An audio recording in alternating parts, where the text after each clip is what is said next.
I love a good kart racing game. Kart racing games are good for everybody. They're fun for adults, they're fun for children, fun for the whole family, if they're done right.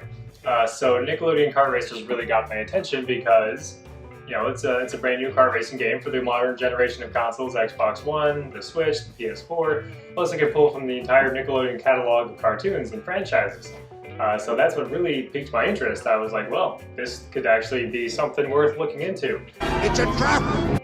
Mario Kart doesn't really have any competition, not any real competition. There's the Sonic series, like the Sonic All-Stars Racing and Team Sonic Racing that's coming out, but there's really nothing that compares to Mario Kart. Mario Kart sets the bar every time that it comes out with a new release, and nobody can seem to even get close to that bar. So I wasn't really expecting much from this Nickelodeon Kart Racers, to be honest, but I am a little bit disappointed, to say the least. I'm going to go over some things that I like about it, some things that I think are done well with the game, and the laundry list of things that are bad, some things that just cannot be forgiven on any level. So here's what I'm going to start out with. This game has a pretty good list of characters, and from the characters they chose. So there's only 12 characters total in the entire game, 12. And the characters they did choose, however, were good choices. You have SpongeBob SquarePants, Sandy, and Patrick from SpongeBob SquarePants. You also have characters from Hey Arnold, Rugrats, and Teenage Mutant Ninja Turtles. Unfortunately, Teenage Mutant Ninja Turtles that's all there is from that franchise. You have the 4 turtles. But the characters that they do have are good choices. Another good thing is that the game runs at a solid 60 frames per second. So that's pretty much a given. If it was anything less than 60 frames per second, I would be just blasting this game with negative thoughts and negative words. There's really no reason for it to be under 60 frames per second, just because of the way the graphics are styled and the way the textures are and the current generation's capabilities. Anything less than 60 frames per second would be unforgivable and just ridiculous. So 60 frames per second, there are some dips here and there that I've noticed through playing, and they're brief, thankfully, but they are there. But next thing is that there's 4-player multiplayer. You have local multiplayer. If you've got 4 controllers, 4 people willing to play, you can, take part in a 4-player multiplayer race. So that's cool, I guess. Seems pretty standard for a kart racing game nowadays. And now we're on to the cons. That was a very short list of pros, wasn't it? So, to start off with, this is the biggest one, the biggest thing that just kills the game for a lot of people, including myself, and totally removes any hope of this game ever having any chance of competing with Mario Kart. And that is, there's no voices for the characters. All the characters are completely mute. They do not say a word. Bad call, Cornflake! Which is ridiculous. I mean, if you think about when was the last time you saw SpongeBob SquarePants be completely silent throughout the entire episode? Never. Any of these characters, just like they get hit with projectiles, they pass up one of their opponents, they just totally win the entire race, they get annihilated. Like, it doesn't matter what happens or when, they just don't say anything.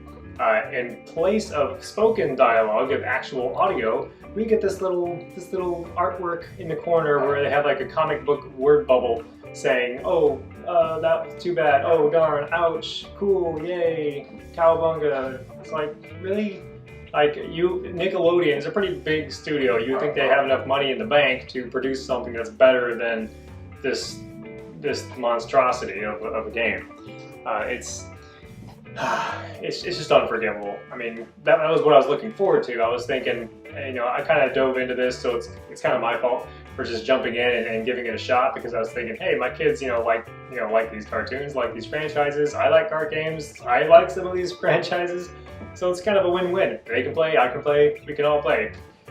They don't like it either. They don't like it because all the characters are mute. SpongeBob doesn't laugh. There's just no life to it. There's no life to the characters. They're just like a model on the screen that's animated, but there's no sound coming from them whatsoever. It's just sad. Another thing is that the music is totally forgettable. There's no licensed music from like the cartoon, the actual show. I mean, who wants to race at Bikini Bottom with silent characters and non-recognizable music that totally doesn't come from anywhere? It's not the SpongeBob theme song. It's not anything that even sounds remotely like a SpongeBob sound or music that would come from the TV show. It just doesn't make any sense why this game was made, except if you look at it from a business perspective, it's like, we can make a game for a fraction of the cost of a full box retail game and hire the people that would make a mobile game and just put this out and charge people $40 for it, which is a discount from most new games, which is $60. So people like me look at it like, oh, this is a fun game that me and my kids could enjoy, and it's only $40 versus $60.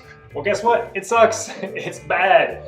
Please don't buy it. There's not enough characters in the game. There's 12 characters, so you have the entire Nickelodeon cartoon franchise library, and they pick friggin' 12 characters from 4 different franchises.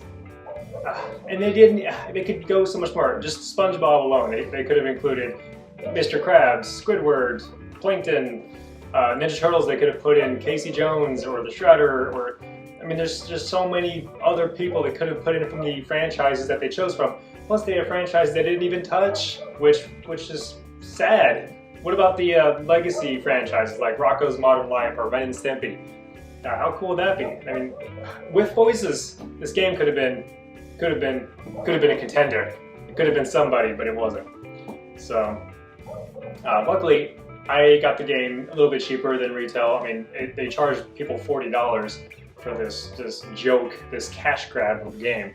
I paid $11 for it because I had some money on my Xbox account left over from previous gifts and things like that. So luckily, I only paid $11 out of pocket for this game, and I still feel ripped off. Like, if you pay anything more than $10 for this game, you're paying way too much. That's my 2 cents about that. It's just that the game, whenever you look at the game from a neutral perspective, just judge it on the merits of being a game. Okay, so the gameplay is actually good. I mean, it's a solid racing engine. I'll give it that. It's not a terrible game. It's not like the controls are just completely awful and they don't respond. They work well. They work well for what their intent is. The only thing that I don't like about it is that there's not a lot of variety. There's no battle mode, and there's nothing really new that they add to it. They just kind of do things that other kart racers have done before, except not as good. So one of the things that I noticed was that, it's kind of like Sonic All-Stars Racing Transformed, where you're riding in your car and it can turn into a boat when you drive on the water or liquid, and it can fly, for brief periods of time. So this game has that as well. And what really bothers me is that when you're in the flying mode, when you're doing like big jumps where you're kind of gliding through the air, you can't use inverted Y controls. I'm one of those weirdos that uses inverted Y axis, so I press up to look down and down to look up. So, it is what it is. But I can't change it. I can't make the controls do what I prefer. So that sucks. I mean, I can't imagine that it would take that much work to implement that feature into the game. So I'm just going to chalk it up to laziness and move on. So that's one thing. Second thing that I've noticed, and this is more of a good side, is that there are slime patches in the track, and this really reminded me of F-Zero. This is one of the things that I actually think they did well, and it adds something to the game. You can drive through these slime patches, and it will fill up your slime meter on the left-hand side of the screen, and you can use that to do boosts, which is cool. It kind of reminds me of F-Zero, how you have the little patches of energy that you had to drive in to refill your shields. This is kind of like that, except it affects your boost and not shields. So that is probably the best thing about the whole game, and the rest is just a mediocre package or just subpar. So. Disappointed. I'm disappointed, to say the least. It's not good and not worth $40. So that's my review. Just don't buy the game. If you absolutely have to buy the game, or you feel like you just have to have it, please don't pay more than $10 for it. Don't be a sucker. Don't be a fool. It's a trap.